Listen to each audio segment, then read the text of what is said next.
Greetings, fellow humans, and welcome to the Bookworm Hole.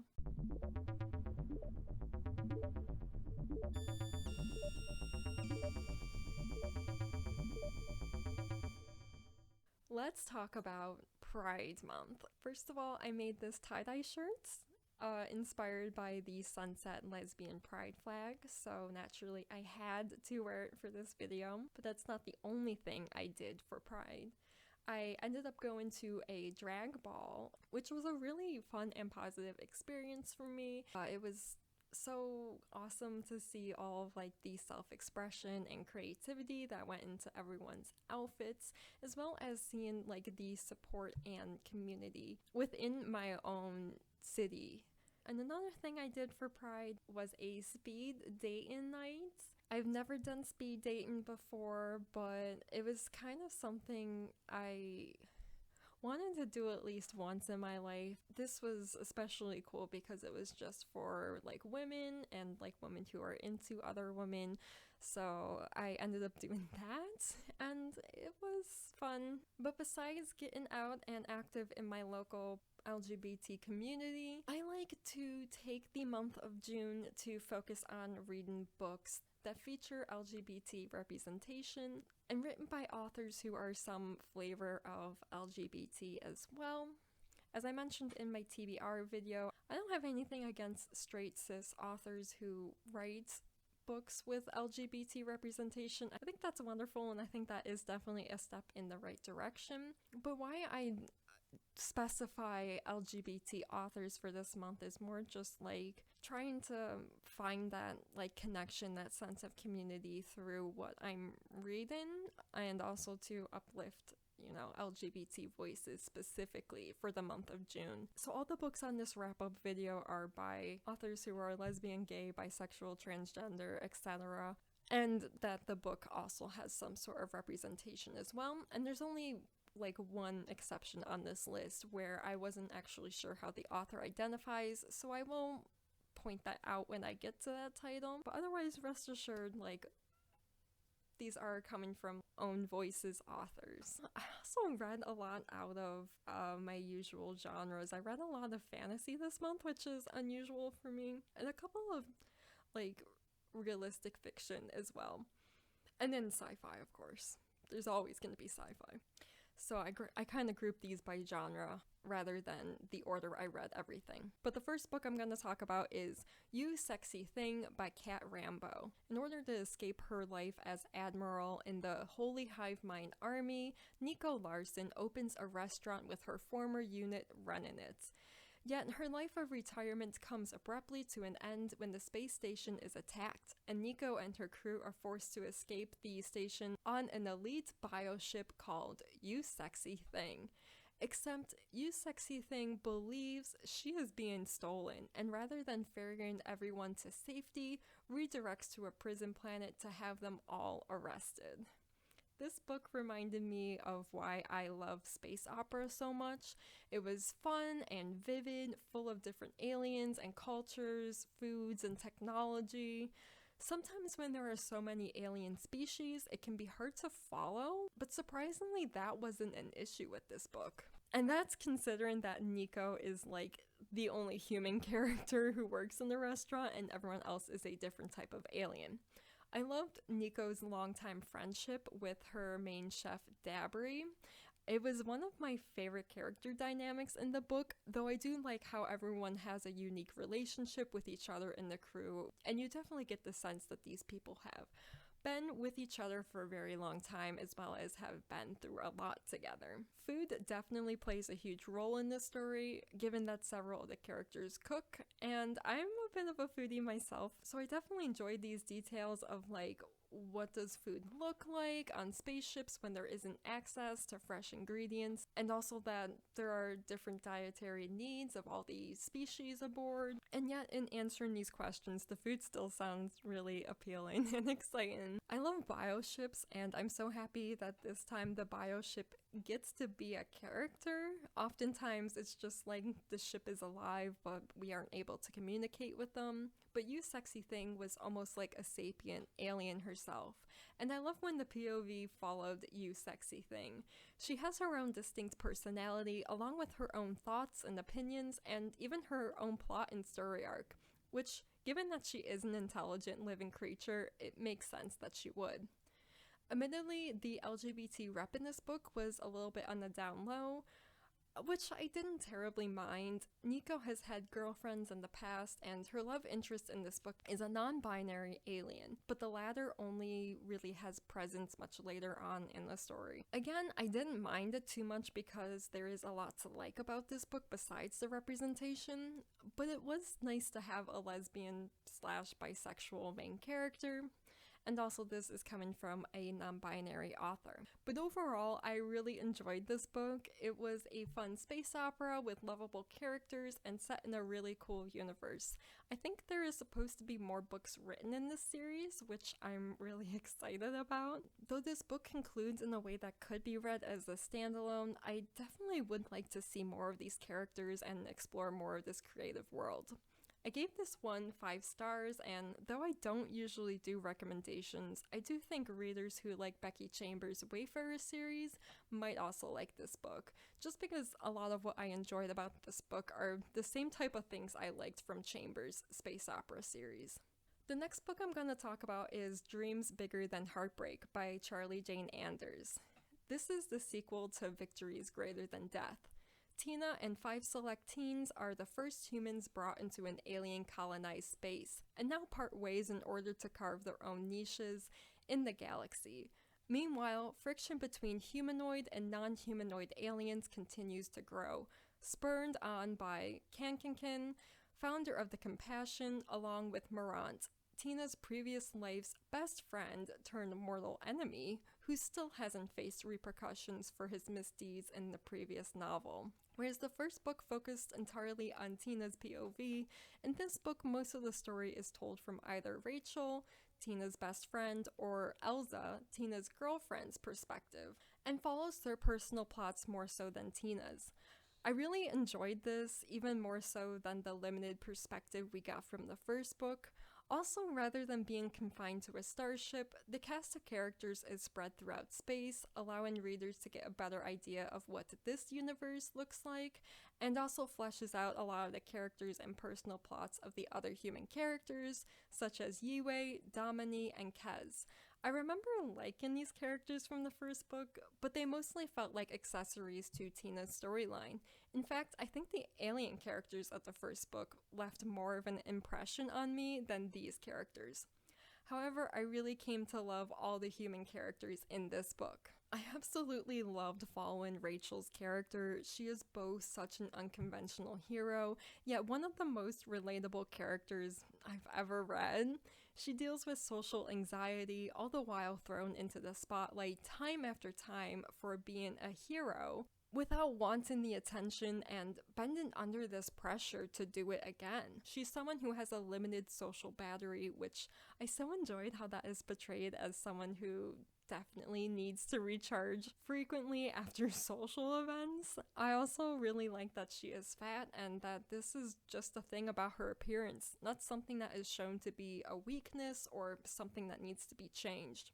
Unlike Tina, Rachel wasn't a chosen one. But after the events at the end of book 1, not only is she stuck with the worst case of art block, she's the only person in the universe who has a connection with the Vate, a species of aliens that predate any currently living in the universe, and therefore little is known about them, particularly what their intentions are with all living beings of the current universe. But I also really enjoyed following Elsa. She was such an interesting character in the first book that I was left wanting to know more about, and so it was cool to get into her headspace. Elsa's personal plot revolves around attending Princess Academy, being the only human ever to be considered for the position of princess. Princesses, and by extension, the Queen, are hardwired into a supercomputer which grants them real-time knowledge of all things in the universe, allowing them to see the full picture of their decisions and choices. As the only human, Elsa is ostracized by other aliens for being lesser humanoid. But Elza's past on Earth as a transgender youth in South America, being kicked out of her home as a teen, and being treated as lesser by other hackers because of her identity, has given Elza the necessary skills to survive in yet another socially hostile environment. Along with following more POVs, I like the use of different media such as instant messages and excerpts from text to further develop characters, relationships, and world building. And of course, this book is so ripe with representation. This is coming from a transgender author, and so I was so happy to see Anders write a trans woman character. And of course, one that has a relationship with another woman. Another one of the humans, Kez, was revealed in this book to be gender fluid.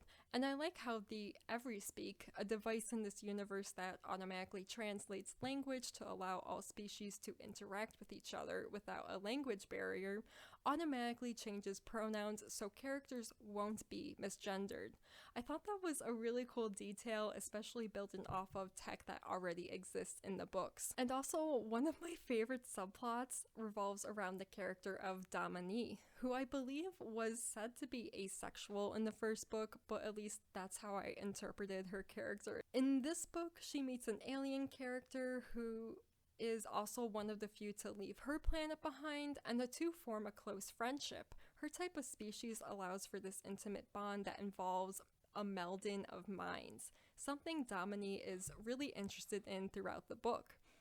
And I want to keep this video mostly spoiler free, but this is just a tiny detail / spoiler for this book.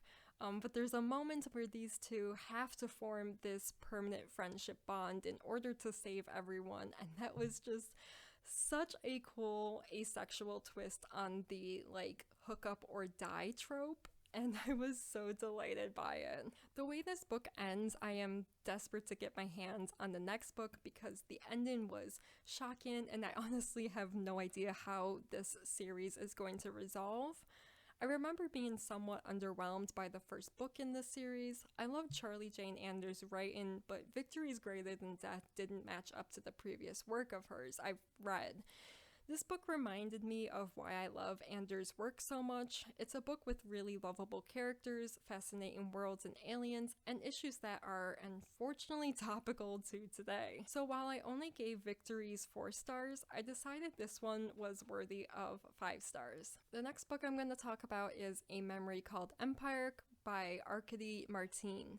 Mahit Dismar leaves her quaint mining station behind to begin her new job as an ambassador in the Texkalan Empire capital, armed with an Imigo, a brain implant device her people use to preserve the memory of their predecessors. That should tell her everything she needs to know about Texkalan society and how to best do her job. Except upon arrival, her predecessor, and the man whose memory she carries in her mind, Iskander, has died.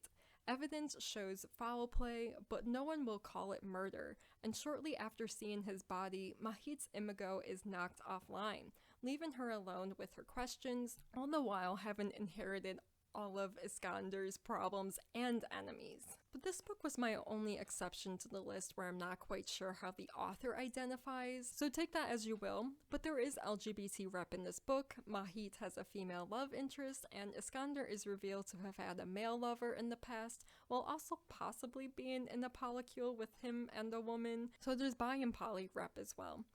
I honestly wasn't sure if I was going to like reading a political sci-fi, but this book does an amazing job at establishing the world and the cultures and values of the people involved in the conflict. I think there is so much truth in this story, and it's so reflective of our world, yet set in the setting of space.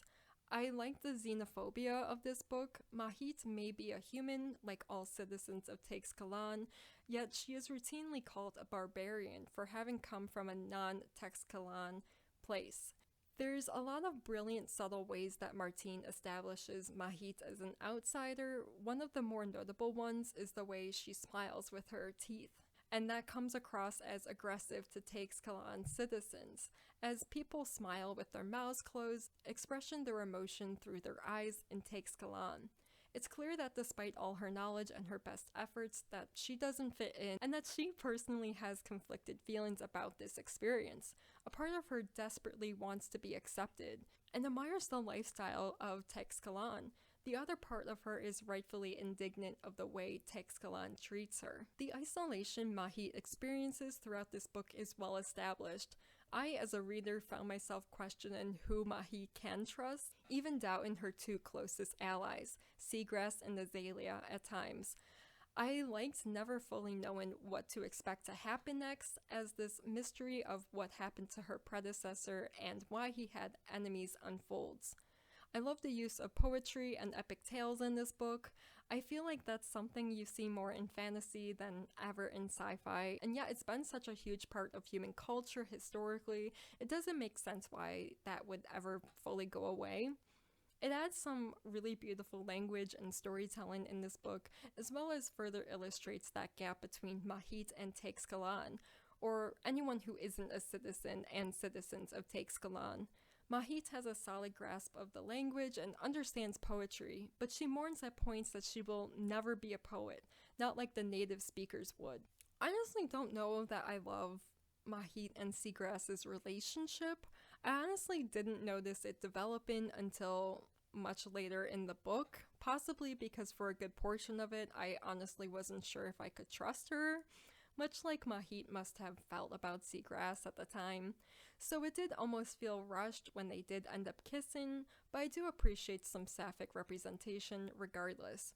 I debated on what to rate this book because honestly it's been so hyped that I could only expect for this book to blow me away. I wouldn't say it blew me away, but I did think it was a very good book that was well executed.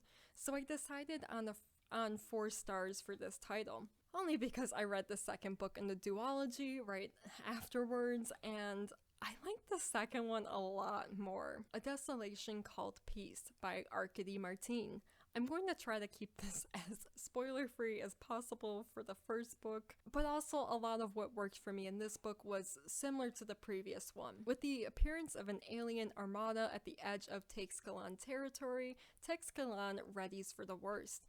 Yet before Fleet Captain Nine Hibiscus of Teixcalaan chooses violence, she tries for diplomacy, requesting an envoy from the Empire to establish first contact.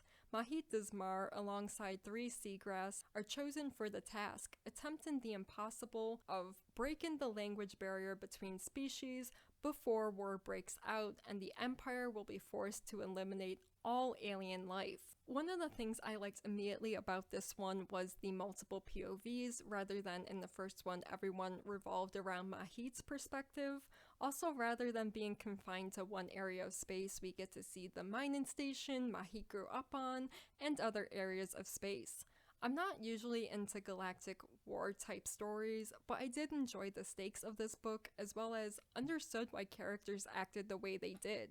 As I talked about with the first book, xenophobia is a main theme in the series, and it continues with the introduction of actual alien life forms. These, however, don't look human, nor speak a language we can hope to replicate, creating this huge gap between us and them.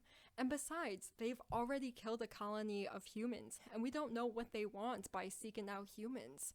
I understand the fear that would come from being in that situation, and how that fear would lead to violence. It might be better to kill all of them than make the mistake of allowing them to kill us first. One of the perspectives I really enjoyed following was Antidotes, the 11-year-old clone of the former emperor of Teixcalaan, who is expected to one day take his place.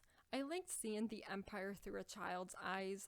While he was definitely wise beyond his years, he was very much in a learning stage of many things he had yet to experience. He could be naive at times, but is also in a vulnerable position where people can take advantage of him. His parts had that same feeling the first book did, where I wasn't sure who Antidote could trust and who was just trying to use him for their own personal gains. I liked how Mahit and Seagrass's relationship further developed in this book.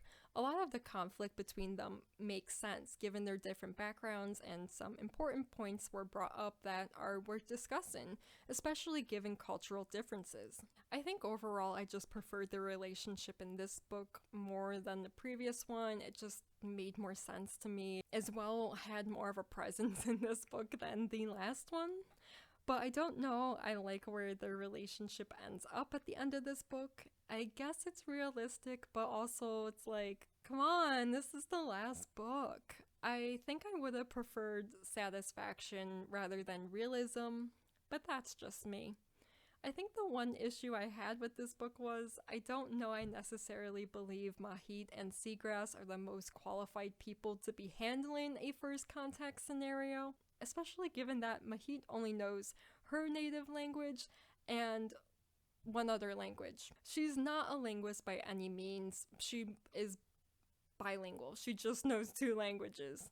There's also someone who exists in this book's world who has been around aliens, a different type of aliens the Empire has a truce with, and he did end up breaking the language barrier with them, but at the cost that the way he thinks is forever changed and not quite compatible with other humans. But it's like, maybe that guy would be better qualified for this incredibly delicate manner. So there was a little bit of suspension of disbelief there. I also thought that the writing was better in this book. I think this book lived up to the high expectations I had for this series after hearing so much praise for it. Like, after reading the first book, I was like, okay, that was good, but I'm not sure it was that good. After reading this book, I was like, okay, I get it now. So this one I decided on 5 stars versus 4 stars for the first book, because this one did impress me, despite all the high expectations I had for it. The next book I'm going to talk about is The Martian Child by David Gerrold. Science fiction author David Gerrold has been working towards adopting a son for the past 2 years, and when he finally meets Dennis, an 8-year-old boy who insists he's a Martian, he believes he has found the perfect fit for his family. The genre of this book is hard to determine. It's marketed as a novel, yet the main character of the book is the author, David Gerrold, who has indeed adopted his son. It's also listed as a science fiction on Goodreads, so I wasn't entirely sure what to expect from this book, but I do really enjoy David Gerrold's writing, so I wanted to give this book a try. One of my concerns going in was that I knew Dennis had ADHD, and I feel like a lot of times when parents of kids with particular needs talk about their experiences, they usually end up victimizing themselves and end up in this narrative of like, oh, my kid is so ungrateful and terrible to me. That's fortunately not the case with this book. In fact, after reading it, I think the main motivation of why David Gerrold wrote this book is because he loves his son. Of course, Dennis has problems throughout the story, but most of the trouble Dennis causes in this book isn't focused on, and mostly mentioned in passing. Readers get to see Dennis's good sides, while also being able to sympathize with Dennis's struggles. And overall, the conflict of this book is more about David and his adjustment to parenthood and grappling with the constant sense that he is somehow failing Dennis or not good enough for his son, which is all very natural parent stuff. I think a lot of David Gerrold's own experiences ended up in this book, and it did feel like a memoir at times, but I also like that it's categorized as fiction, because that allows the author and his life a little more privacy by leaving readers unsure of what is fact and what is fiction. But also, the most important question, is this book a science fiction? Upon finishing the book and reflecting upon that question, I'm happy to say that, yes, there is a way a reader could interpret this book as a science fiction. You can read this book and assume that Dennis was telling the truth when he said that he came from Mars, and upon wishing no longer to be a Martian, and Martian wishes always come true, according to the lore of this book, Dennis resigns from his Martian status. Or maybe it's just a metaphor that Dennis finally accepts that he found his family. But overall, I really like that added whimsy to the story. Also, the writing is very fun, and overall this is an enjoyable read. So 5 stars for sure. The next book I'm going to talk about is The Color Purple by Alice Walker. When Celie gets married off to a man who she exclusively calls Mr., she is forced to leave her sister, Nettie, behind. After promising to write letters to each other, Celie doesn't hear from her sister and assumes Nettie is dead, and instead writes letters to God. Celie cares for Mr.'s children in her loveless marriage and knows he has a mistress by the name of Shug Avery. When Shug falls ill, Mr. invites her to stay with them, and Celie nurses Shug back to health, all the while falling in love with her. As romance blooms between the two women, Celie learns to want more from life than accepting the terrible lot handed to her. This was my classic pick of the month, originally published in 1982. This was written by a bisexual author and features a romance between a lesbian and a bisexual woman. I loved the writing style of this book. For something written with intentionally poor grammar and words written colloquially rather than being spelled correctly, I got the impression that this took so much effort and mastery in writing to pull off the way Alice Walker does. This book is supposed to be letters penned by Celie herself, and so the writing itself tells the readers so much about her character and personality, as well as reflects her background of being undereducated, but nonetheless someone who is smart. And for later chapters, which are instead Nettie's letters to Celie, I like that the writing style changes to something more proper, as Nettie had been in school longer than Celie had. The book grapples with some hard topics, mostly regarding spousal abuse and rape within the Black community. Within the very first page, Celie relays the first time she was raped by her dad, an event that is as disturbing as it ought to be, but without coming across as suffering porn. This book was important because it exposed a lot of the hardships that were going on within the Black community that no one wanted to talk about, that there was this gender inequality between Black men and Black women.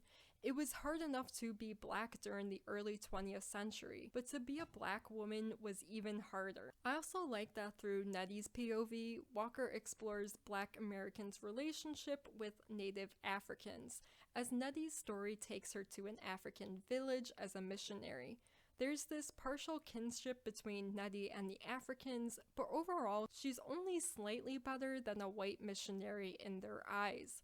And in return, there's this contention Nettie feels as a Black American for her ancestors being kidnapped and sold as slaves by Africans. It's a sort of perspective I've never seen before, nor have I ever really considered either. Two pleasantly surprising things about this book was the lack of homophobia in it, especially given the time period. At first, I wasn't sure if that was because I think close companionships between women is seen as a norm in culture, that people must have just assumed that was the case between Celie and Shug, that they're just really close female friends. But in a conversation near the end of the book, it is revealed that Mr. has known the true nature of Celie and Shug's relationship, and yet doesn't seem to view it as abnormal. And the second thing I was pleasantly surprised about, Celie and Shug are allowed to have a happy ending, which was such a good relief after everything this book has put them through. I like the way this book explores toxic masculinity. Characters like Mr. and his son Harpo have this complicated relationship with what the world expects them to be, and even how Mr. perpetuates these things onto his son Harpo.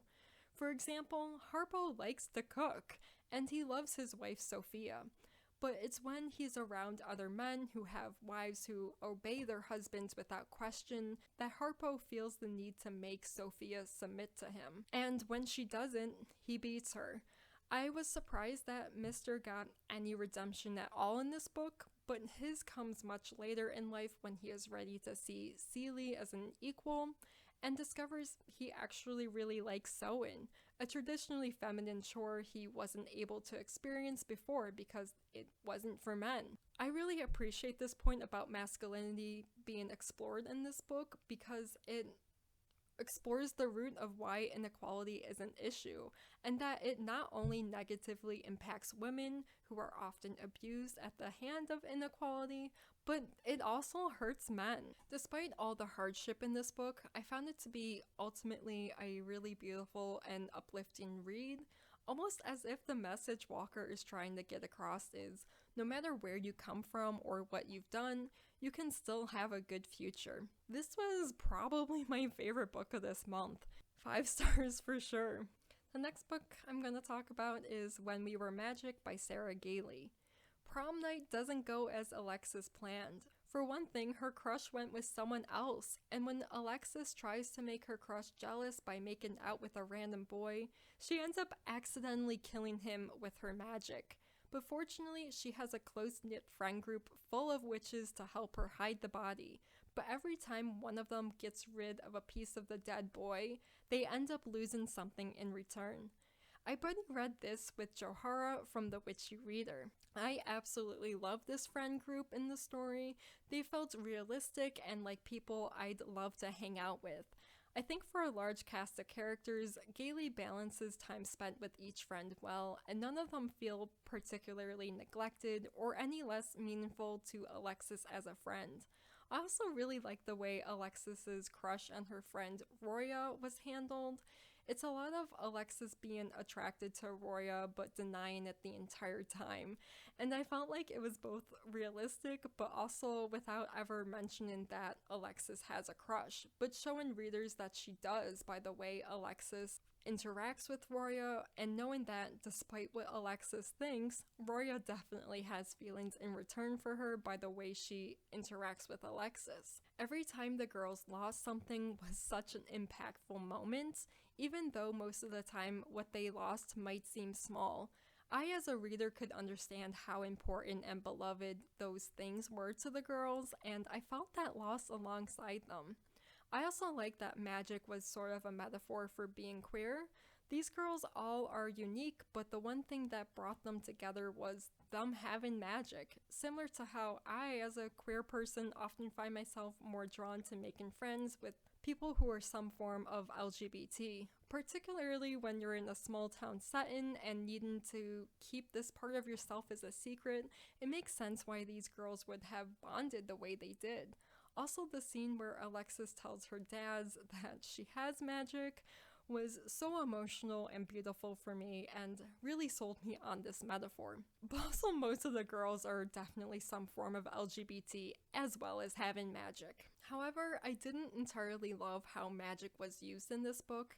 Each girl has a specific type of magic that only they can do, such as Alexis can talk to animals and Marcelina can talk to plants. But as the book progresses, Alexis's powers expand beyond just her speciality, and it left me thinking that she was kind of overpowered. Like, she gets a second specialty, and while I like the concept of it, it kind of felt unfair to the other girls, that she has this extra power and they don't. The origin of their magic was never really explained either. Alexis is adopted, having 2 gay dads, so for her it makes sense that she's not really sure if this is something she biologically inherited, because she doesn't know where she came from, but the same can't be said for the rest of the girls. I don't know if this also plays into the LGBT metaphor, that like being gay isn't something you inherit from your parents, it's just something you're born with, but if that was Gailey's intention, it never came across fully. It also felt like an unanswered question that was conveniently ignored. And speaking of conveniently ignored, there was definitely a part where one of the pieces was hidden and the girls should have lost something, but Gailey just like brushes over it by saying she didn't know what she lost and never answered that. I think the pacing near the end gets clumsy. It felt rushed at one point, and I found myself confused that suddenly this was the end and it didn't feel earned. And I can't talk specifics about the ending without spoiling it, but there is one part I didn't love about the ending. It's overall a bittersweet ending and a message about growing up and how loss is a part of growing up, but I think one part of that loss didn't need to happen and would have been a more satisfying ending if it hadn't, but also it would have still kept the same message Gailey was trying to get across. This was a hard book to rate. I was deeply moved at times by this book and was left with the impression that a teenage me would have loved and needed this book. However, there are some shortcomings to this book's execution, and I've read later works by Gailey that I think are a lot better done, so I ultimately settled on a 4-star rating for this book. Also, Gailey is a non-binary author. We'll put that in there. The next book I'm going to talk about is The Eighth Key by Weyr. Magic is disappearing, and Corwin, a shadow mage, is one of the last mages to be trained after the drought had started. That is, until he meets Lucien, a bard who suddenly is able to wield light magic without any prior training. Corwin insists on bringing Lucien back to the Mage Guild in order to find answers, both to Lucien's newfound magic, but as well as possibly finding a solution to the magic that is slowly disappearing from their world. This is a fantasy romance where there are explicit sex scenes throughout the book, but I wouldn't call it an erotica because there is plenty of plot to string the story along, and nor is the book dependent on those sex scenes. I think the love scenes were well written, and initially it's what drove my interest in this book. I'm honestly not a big fan of fantasy, and while the conflict of disappearing magic was interesting, I felt like there was little else holding my attention in the early parts of the book. I liked the blooming romance between the two main characters, and also I liked how magic was interwoven in their attraction towards each other. It was a very cool use of magic in a romance book to build that connection. Once the characters reached the Mage Guild, I really got into the book and the plot, and stakes are raised. The concept of magic is further explored. The initial concept of a gate through which magic enters the world and another through which it exits is extrapolated on and quite literally explored. And this part of the book I was so incredibly into. I love this almost sci-fi explanation to the existence of magic and the ultimate cost of what it takes to right the lack of magic in the world. By the end of the book, I was thoroughly involved in the characters and the story, and the ending leaves it open for there to be a sequel, something which I enthusiastically look forward to. So ultimately, I was won over by this book and gave it 5 stars. And the last book I'm going to talk about today is The Curse's Light by Joharra Harper. The town of Lonsdale is cursed. No one is able to leave or enter. Only Skylar is aware of this curse, but part of the curse is that no one will believe her when she tells them about it. Then one day, Will is sucked into Lonsdale and is trapped within the town. Accepting his fate, Will realizes there is something off about this town and soon crosses path with Skylar, becoming the first person ever to believe her and her accomplice as the two attempt to unravel what is wrong with this town.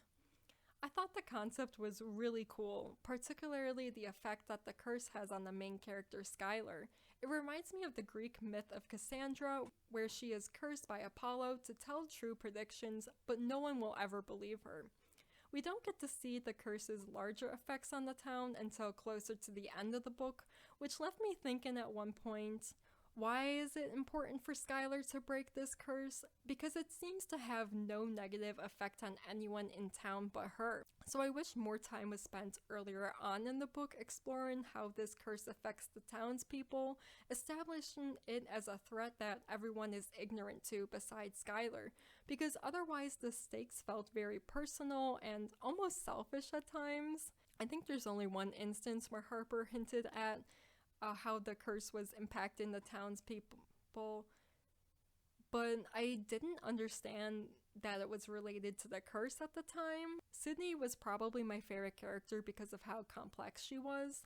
I love an unlikable character, and I think Sydney definitely is with how she pushes everyone around her away, but having deeper reasons of why she acts this way. I also enjoyed her estranged sister relationship with Althea, and I think their story of being sisters was my favorite aspect of the book. I really like the friendship between Skylar and the other main character Will, though when Will has another love interest early on in the book, I assume Skylar and Will would only be friends, and I really like that choice. Their relationship does turn romantic near the end of the book, and I think it will satisfy fans of the friends to lovers trope, but I personally preferred them as only friends. However, I can recognize that as Skylar is canonically asexual and asexual people can and do date, it is cool that she gets to have a relationship.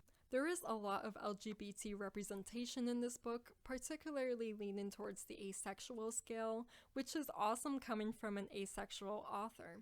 There's a few different asexual characters, including Skylar, as I mentioned, as well as a gay and a lesbian couple. The book ends on a major cliffhanger. This is a duology, so I will definitely be reading the second and last part. And ultimately, I decided to give this one 4 stars. So that was my month. I read a lot. I enjoyed everything I read, which was really awesome, and it reminded me of why I decide to do this every year, to read LGBT books by LGBT authors, because it just reminds me that I'm not alone. And also I get to experience all these different stories of people who are like me, but are in situations besides just having to come out or having to come to terms with their identity. I really like stories that aren't about homophobia because I live that. I don't want to read about it. So yeah, let me know what you end up doing for June, and if you have a recommendation of an LGBT book by an LGBT author that you think I should check out, please put that in the comments below. Next month, I will be participating in the Summer Splash Readathon, and I will link my TBR video for that in the description. And for that, I will be doing 2 buddy reads, one of Book Lovers by Emily Henry, which I will be buddy reading with Florence from Are Y'all Two Twins, and Tiffany from The Book Skeptic, as well as Last Night at the Telegraph Club by Melinda Lowe with @Amelia Reads on Bookstagram. So I have another great reading month planned for me, and I'm excited for it. Remember to support your local library and shop independent when you can. And until next time, please stay tuned.